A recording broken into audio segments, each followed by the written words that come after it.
Hello student, टीके study classes के YouTube channel में सभी प्यारे विद्यार्थियों का बहुत बहुत स्वागत है। देखिए प्यारे विद्यार्थियों, आज हम बात करेंगे जो 12th क्लास की जो पॉलिटी है, पॉलिटी का जो फर्स्ट चैप्टर अपन पढ़ रहे थे, शीत युद्ध का दौर, उसके बारे में अपन पढ़ रहे थे। क्योंकि इससे पहले हमने 2 वीडियो अपलोड कर चुके हैं। ये इस चैप्टर का 3rd वीडियो है। इसके अंदर हम बात करेंगे जो शीत युद्ध है। शीत युद्ध के दौरान दोस्तों जो पूरा विश्व है 2 गुटों के अंदर विभाजित हो जाता है, यानी कि मित्र राष्ट्र और ध्रुवीय राष्ट्र के अंदर डिवाइड हो जाता है। तो उसके बारे में हम चर्चा करेंगे दोस्तों इस वीडियो के अंदर। साथ ही जो छोटे जो देश हैं दोस्तों, जो बड़ी महाशक्तियों में शामिल होने के उनके जो प्रमुख कारण थे, उसकी हम चर्चा इसमें इस वीडियो के अंदर ही हम इसकी चर्चा करेंगे। इसके अलावा दोस्तों हम बात करेंगे जो एक गुट निरपेक्ष आंदोलन की हम चर्चा करेंगे, और पूर्वी गठबंधन और पश्चिमी गठबंधन के बारे में हम बहुत ही बेहतरीन तरीके से स्टडी करने वाले हैं। तो स्टूडेंट बिल्कुल जुड़े रहेगा, और टीके स्टडी क्लासेस चैनल है उसको आप लगातार शेयर सब्सक्राइब भी करते रहेगा। तो स्टार्ट करते हैं आज का हमारा जो टॉपिक है। देखिए दोस्तों, दो ध्रुवीय विश्व का आरंभ, 2 ध्रुवीय विश्व का आरंभ, यानी कि वैश्विक स्तर पर दोस्तों जो पूरी दुनिया है वो 2 गुटों के अंदर शामिल हो जाती है, उनकी हम चर्चा करते हैं। देखिएगा, शीत युद्ध के दौरान पूरा विश्व 2 ध्रुवीय महाशक्तियों के रूप में विभाजित हो गया था, अर्थात दुनिया 2 गुटों के बीच बहुत स्पष्ट रूप से बटी हुई थी। कहने का मतलब है कि पूरी दुनिया है 2 ध्रुवीय महाशक्तियों में विभाजित हो गई, जिसको हम क्या बोलते हैं, जिसको हम मित्र राष्ट्र, ठीक है दोस्तों, मित्र राष्ट्र और धुरी राष्ट्र हम कह सकते हैं। ठीक है, इसको हम देखते हैं। देखिए दोस्तों, जो जो देखिएगा, संसार के अधिकांश देश यह सोचने में विवश हो गया कि वह अपनी सुरक्षा के लिए किसी एक महाशक्ति के साथ जुड़ा रहे और दूसरी महाशक्ति तथा उसके गुट के देशों के प्रभाव से बचा रहे। हम कह सकते हैं कि 2 शक्तिशाली जो देश थे, यानी कि एक आपने पढ़ा होगा सोवियत संघ, ठीक है, और एक आपने पढ़ा होगा जो आपकी संयुक्त राष्ट्र, जो आपका अमेरिका है, ठीक है, सोवियत संघ और अमेरिका है, उसके बारे में आपने पढ़ा होगा। तो 2 गुटों में शामिल हो गया था। तो जो छोटे छोटे जो देश थे दोस्तों, ये अधिकांश यह सोचने में मजबूर हो गए कि हम कौन सी शक्ति के फेवर में रहे, यानी कौन सी शक्ति का हम समर्थन करें। वो चाहते हैं कि वो महाशक्तियों के साथ जुड़े रहे और कहने का मतलब अपनी सुरक्षा बनाए रखे, साथ ही दूसरी महाशक्ति से गुट के अंदर शामिल होकर उस महाशक्ति के प्रभाव से बचे रहे। तो ऐसे वो क्या थे, यानी सोचने पे मजबूर हो गए थे दोस्तों। तो इसको एक बार फिर से पढ़ते हैं। देखिए, संसार के अधिकांश देश यह सोचने में विवश हो गया कि वह अपनी सुरक्षा, यानी कि खुद की सुरक्षा के लिए किसी एक महाशक्ति के साथ जुड़ा रहे और दूसरी महाशक्ति तथा उस जो गुट के 2 देश हैं उनके प्रभाव से वो क्या करें, बचे रहे दोस्तों। तो ये इन 2 महाशक्तियों में शामिल होने के लिए जो छोटे छोटे जो देश थे दोस्तों, वो बिल्कुल कंफ्यूज में रहे। ठीक है, देखिएगा, छोटे छोटे देश महाशक्तियों के साथ जुड़ने का फायदा उठाना प्रारंभ कर दिया। फिर ये छोटे छोटे जो देश थे, वो जो बड़े महाशक्ति जो देश थे दोस्तों, उन महाशक्तिशाली देशों के साथ जुड़कर वो अपना स्वयं का फायदा उठाना प्रारंभ कर दिया, यानी कि उनके अंदर इन देशों का निजी स्वार्थ छिपा हुआ था। क्योंकि अपना लाभ उठाना और साथ ही लाभ उठाने से क्या है कि ये छोटे देश अपने निजी स्वार्थ, यानी निजी स्वार्थों को सिद्ध करना प्रारंभ कर दिया। इन देशों को स्थानीय प्रतिद्वंदिता देश के खिलाफ सुरक्षा का वायदा मिला और फायदा मिला या वायदा मिला, और हथियार और आर्थिक मदद भी मिली दोस्तों। जो छोटे छोटे देश थे दोस्तों, ये बड़े महाशक्ति देशों में शामिल होकर दोस्तों अपने खिलाफ जो सुरक्षा का फायदा उनको मिला दोस्तों, और इसके साथ ही हथियार, यानी कि वायदा का मतलब उनको करार मिला कि जो बड़ी महाशक्ति है ये छोटी महाशक्तियों पर वो क्या अटैक नहीं करेगी। तो इसीलिए जो प्रतिद्वंदिता के खिलाफ सुरक्षा का वायदा मिला और हथियार उनको मिले, और आर्थिक मदद भी इसके साथ साथ उनको मिलती रही दोस्तों। ठीक है, तो ये इस महाशक्ति, यानी कि 2 ध्रुवीय देशों के जो बड़े महादेश, बड़े शक्तिशाली देश थे, उन छोटे शक्तिशाली देशों को इतना फायदा होता है। देखिए कैसे हम बात करते हैं। देखिएगा, जो इन देशों को अपनी पड़ोसी, यानी कि इन देशों को अपने पड़ोसी देशों से होड़ थी, क्या थी कि इसका परिणाम यह निकला कि इस पूरी ध्रुवीय पृथ्वी यानी कि पूरा जो विश्व है, पूरा जगत है, पूरा संसार है, दो खेमों में बट गया था। एक तो मित्र राष्ट्र और एक धुरी राष्ट्र के अंदर बट गया था। अब इसमें देखिएगा, जो पश्चिमी यूरोप के अधिकांश जो देश थे दोस्तों, वो अमेरिका का क्या करते थे, पक्ष लेते थे। देखिएगा, पश्चिमी जो यूरोप था, उस पश्चिमी यूरोप के जो अधिकांश देश थे दोस्तों, ये अमेरिका अमेरिका भी एक बहुत बड़ी शक्तिशाली एक कंट्री था, इसलिए पश्चिमी यूरोप के जो अधिकांश देश थे वो अमेरिका का पक्ष लिया, और पूर्वी जो यूरोप के जो अधिकांश देश थे, दो सोवियत संघ का वो क्या करते हैं, पक्ष लेते हैं। तो पूर्वी जो देश थे, जो अमेरिका की जो पूर्वी यूरोप के जो देश थे जिन्होंने सोवियत संघ का पक्ष लेते हैं, उसको पूर्वी हम गठबंधन कहते हैं। उनको क्या कहते हैं दोस्तों, पूर्वी गठबंधन कहते हैं। जो पूर्वी यूरोप के जो अधिकांश है वो किसका, सोवियत संघ का जो पक्ष लेते हैं उसको पूर्वी गठबंधन कहते हैं। ये पूर्वी गठबंधन को ही एक अलग से नाम से जानते हैं, हम उसको वारसा संधि उसको हम कह सकते हैं। तो हम आगे बात करेंगे तो उसको याद रखिएगा। ऐसे जो पश्चिमी देश थे दोस्तों, पश्चिमी देशों ने जो अमेरिका का उन्होंने जो पक्ष लिया था दोस्तों, उसको हम पश्चिमी क्या कहते हैं, पश्चिमी गठबंधन कहते हैं दोस्तों। इसको हम कहें तो नाटो इसको हम कहते हैं। तो नाटो के बारे में आपसे अभी चर्चा करेंगे, थोड़ा वेट कीजिएगा, ठीक है। तो हम कह सकते हैं कि जो मित्र राष्ट्र धुरी राष्ट्र है, यानी कि पूरा विश्व, पश्चिमी यूरोप के जो अधिकांश देश थे दोस्तों, वो अमेरिका का पक्ष उन्होंने लिया, है ना। तो इस पश्चिमी यूरोप के अधिकांश देशों को जो अमेरिका का जिसने पक्ष लिया था उसको पश्चिमी गठबंधन कहा गया। और पूर्वी यूरोप के जो अधिकांश देश जो सोवियत संघ के का पक्ष लिया उसको हम पूर्वी गठबंधन कहा।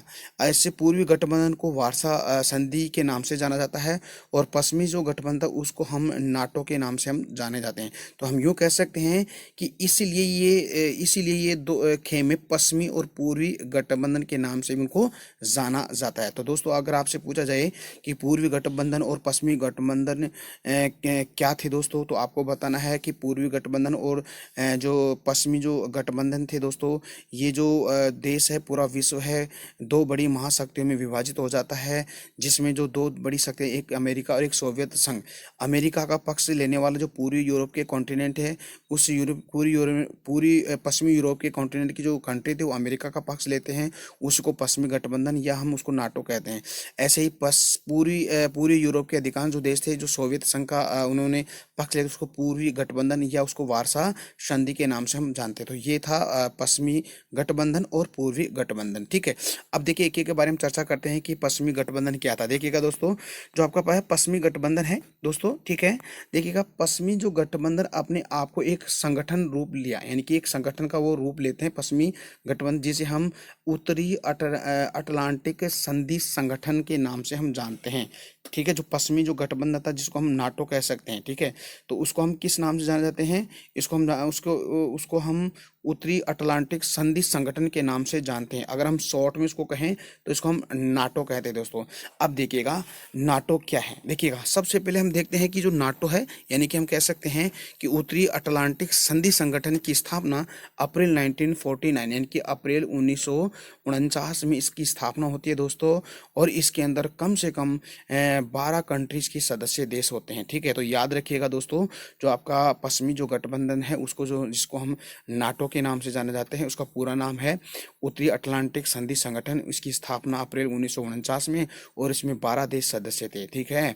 तो देखिएगा, अब यहाँ से सबसे इम्पोर्टेंट बात आती है कि ये इस नाटो ने क्या घोषणा की थी दोस्तों। तो इस नाटो की एक घोषणा थी, बहुत इंपॉर्टेंट है दोस्तों। इसकी यह घोषणा थी, इस संगठन ने घोषणा किया कि उत्तरी अमेरिका अथवा यूरोप के इन देशों में से किसी एक पक्ष पर भी हमला होता है तो उसे संगठन में शामिल सभी देश अपने ऊपर हमला मानेंगे। इसीलिए इसने यह घोषणा की। इसने क्या घोषणा करते हैं कि जो उत्तरी अमेरिका अथवा यूरोप के इन देशों में से किसी एक पर भी हमला होता है, जो इसका प्रतिद्वंदी जो कंट्री है, अगर इनके ऊपर आक्रमण करते हैं, अटैक करते हैं दोस्तों, तो संगठन अपने आप पर हमला मानेगा। यानी कहने का मतलब है कि ये सभी मिलकर उस पर हमला करेंगे और इन देशों की क्या करेंगे, सुरक्षा करेंगे दोस्तों। तो इस नाटो के द्वारा ये घोषणा की गई थी, ठीक है। देखिएगा, नाटो की अगर बात करें तो नाटो को में शामिल हर देश एक दूसरे की क्या करते हैं, मदद करते हैं, सहायता करते हैं दोस्तों। तो इसका बड़ा इसको फायदा मिलता है दोस्तों पश्चिमी गठबंधन को, ठीक है। तो ये पश्चिमी गठबंधन है दोस्तों। तो आपको पश्चिमी गठबंधन के बारे में समझ में आया दोस्तों, ठीक है। मैं आपको फिर से बता देता हूँ दोस्तों, जो पश्चिमी गठबंधन था और पूर्वी गठबंधन है उसके बारे में आपको बता दूं कि जो पूरा विश्व है दो गुटों में बंट चुका था। तो जो दो गुटों में बंट गया था, जिसमें पश्चिमी यूरोप के जो अधिकांश देश थे जिसने अमेरिका का साथ दिया था, उसी को हम पश्चिमी गठबंधन कहते हैं। और पूर्वी यूरोप के जो अधिकांश देश थे जिन्होंने सोवियत संघ का साथ दिया, उसको पूर्वी गठबंधन कहते हैं। तो पूर्वी गठबंधन को दोस्तों वार्सा संधि कहते हैं, और पश्चिमी गठबंधन को दोस्तों उत्तरी अटलांटिक संधि संगठन यानी कि नाटो कहते हैं।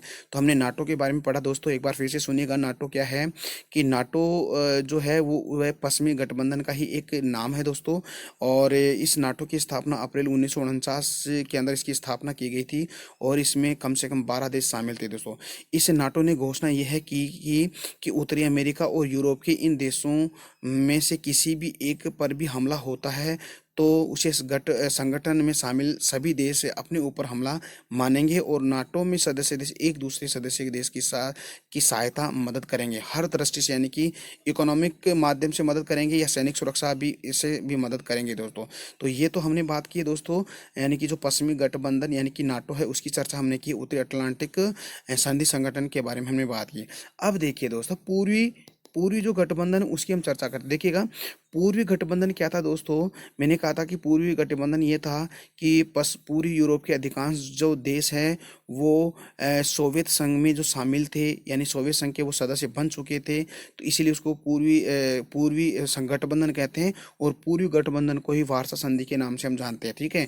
तो देखिए वार्सा जो संधि है, ठीक है, हम कह सकते पूर्वी गठबंधन है, ये वार्सा संधि की स्थापना 1955 में होती है। तो याद रखिएगा 1955 में तो वार्सा संधि की स्थापना, और नाटो की स्थापना 1949 में होती है दोस्तों, ठीक है। तो याद रखिएगा।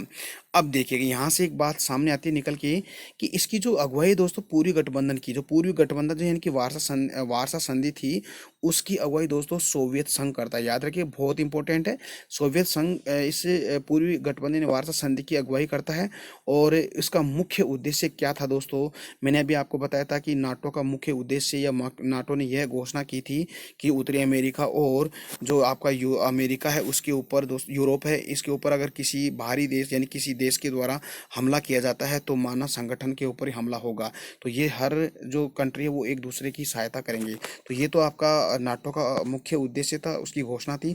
ऐसे हम कहें कि मुख्य उद्देश्य किसका, वार्सा संधि या पूर्वी गठबंधन का मुख्य उद्देश्य था कि नाटो में शामिल देशों का यूरोप में मुकाबला करना, ठीक है। तो नाटो के जो सदस्य देश वो भी यूरोप के कंट्री थे, जो नाटो के संगठन के देश थे, जो यूरोप के अंदर जो नाटो के जो शामिल देश थे दोस्तों, उनसे मुकाबला करेगा कौन सा, वार्सा संधि या पूर्वी गठबंधन, ठीक है। तो इसका ये प्रमुख उद्देश्य था।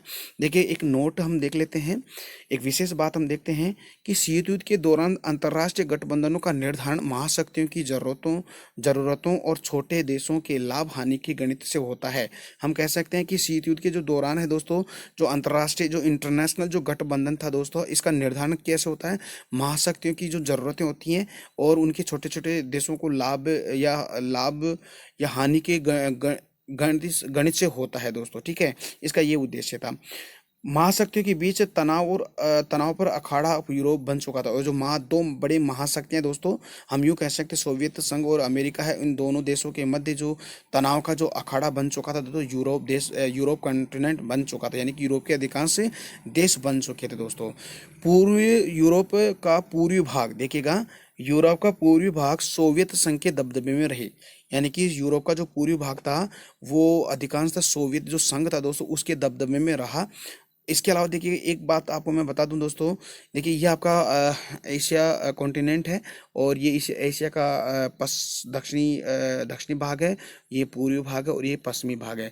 हम यूँ कह सकते हैं कि पूर्वी को मिलाकर एक संगठन संधि बनाई गई थी दोस्तों, उसको हम दक्षिणी पूर्वी एशियाई संधि के नाम से हम जानते हैं। और जो सेंट्रल में थी दोस्तों उसको हम दक्षिणी केंद्रीय संधि संगठन के हम नाम से जानते हैं। तो इसको हम देख लेते हैं। देखिएगा पूर्वी और दक्षिणी पूर्वी एशिया तथा पश्चिमी एशिया में अमेरिका ने गठबंधन का तरीका अपनाया था दोस्तों। ये एशिया के द्वारा, सॉरी, अमेरिका के द्वारा ये क्या बनाया गया था? अमेरिका के द्वारा एक गठबंधन संधि का बनाया गया था, ये संगठन है दोस्तों। इन संगठनों को दक्षिणी पूर्वी एशिया संधि संगठन, है ना, और केंद्रीय संधि संगठन के नाम से भी हम इसको हम जानते हैं दोस्तों। अब बात आती है कि जो आपको शीत युद्ध का दौर था दोस्तों, इस शीत युद्ध के दौर की घटना ने दोस्तों एक बड़े आंदोलन को जन्म देते हैं, उसको हम गुट निरपेक्ष आंदोलन कहते हैं। तो दोस्तों गुट निरपेक्ष आंदोलन है, उसको हम आगे की वीडियो में चर्चा करेंगे। तो थोड़ा सा मैं आपको बता दूं गुट निरपेक्ष आंदोलन क्या है, कि ऐसा देश जो किसी बाहरी शक्ति या कोई गुट हो, उस गुट से तटस्थ रहता है, यानी कि दूर रहता है, और दो देशों के मध्य अगर तनाव है, प्रतिद्वंदिता होती है, तो उन दोनों के मध्य एक कॉम्बिनेशन बिठाना, उनके संधि वार्ता करवाना ही प्रमुख होता है। तो उसी को हम गुट निरपेक्ष आंदोलन कहते हैं। तो दोस्तों इसके बारे में हम आगे की वीडियो में चर्चा करेंगे, इसी चैप्टर के अंदर। तो स्टूडेंट जुड़े रहेगा, और टीके स्टडी क्लासेस चैनल है उसको आप लगातार शेयर सब्सक्राइब भी करते रहेगा। अब देखिए दोस्तों, इसके अलावा हम और बातें कर लेते हैं कि जो छोटे देश थे दोस्तों, उसको निम्न कारणों से महाशक्तियों के बड़े काम में आते थे। जो छोटे देश थे वो बड़े देशों के काम में आते थे दोस्तों। कैसे कौन कौन से काम में आते थे देखिएगा।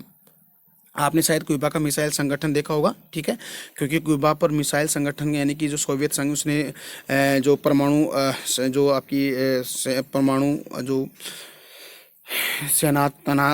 तान देते हैं, है ना। तो उसके अंदर आपको पता है क्यों? क्योंकि जो क्यूबा देश है बड़ा ही संसाधनपूर्ण देश था दोस्तों, और वहाँ पर तेल के कुएं हैं, इसके अलावा और भी रिसोर्सेज के मिलते हैं। तो इस रीजन से वो इस देश को अपना काबू करना चाहता था।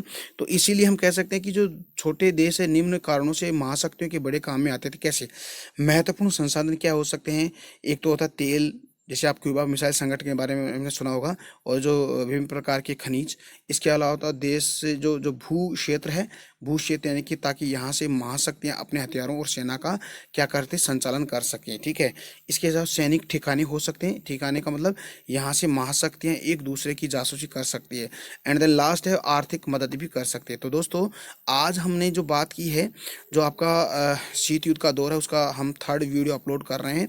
उसमें हमने जो दो ध्रुवीय देश हैं, यानी कि हम कह सकते हैं कि जो दो ध्रुवीय विश्व का जो प्रारंभ होता है, उसके बारे में हमने चर्चा की। इसके साथ ही हमने बात की एक पश्चिमी संगठन और पूर्वी संगठन, यानी कि पश्चिमी संगठन नाटो की बात अपने की, पूर्वी संगठन यानी कि हमने किसके बारे में, वार्सा संधि के बारे में हमने चर्चा की है दोस्तों। और इन दोनों के प्रमुख जो उद्देश्य थे दोस्तों वो हमने चर्चा की। साथ ही दो गठबंधन, यानी कि दक्षिण पूर्वी एशियाई संधि संगठन और केंद्रीय संधि संगठन की स्थापना दोस्तों अमेरिका के द्वारा की जाती है। और हमने थोड़ा सा बात की गुट निरपेक्ष आंदोलन के बारे में। और इसके साथ ही हम लास्ट वाला जो टॉपिक था, छोटे देश है जिन्होंने निम्न कारणों से महाशक्तियों के भी बड़े काम में आते थे, उन बड़े कामों की हमने चर्चा की है दोस्तों। जैसे महत्वपूर्ण संसाधन है, भू क्षेत्र है, सैनिक ठिकाने हैं, आर्थिक मदद है दोस्तों। तो दोस्तों आज का वीडियो कैसा लगा? उम्मीद करता हूँ कि आज का वीडियो बहुत अच्छा लगा है। अगर आपको अच्छा लगा है तो प्लीज़ अपना जो टीके स्टडी क्लासेस चैनल है उसको आप लगातार शेयर सब्सक्राइब भी करते रहे दोस्तों। तो दोस्तों जुड़े रहिएगा, और फिर हम कल मिलते हैं एक नए टॉपिक के साथ इसी चैप्टर का। तब तक के लिए मेरे को इजाज़त दीजिएगा दोस्तों। जय हिंद, जय Bharat, bye bye, take care.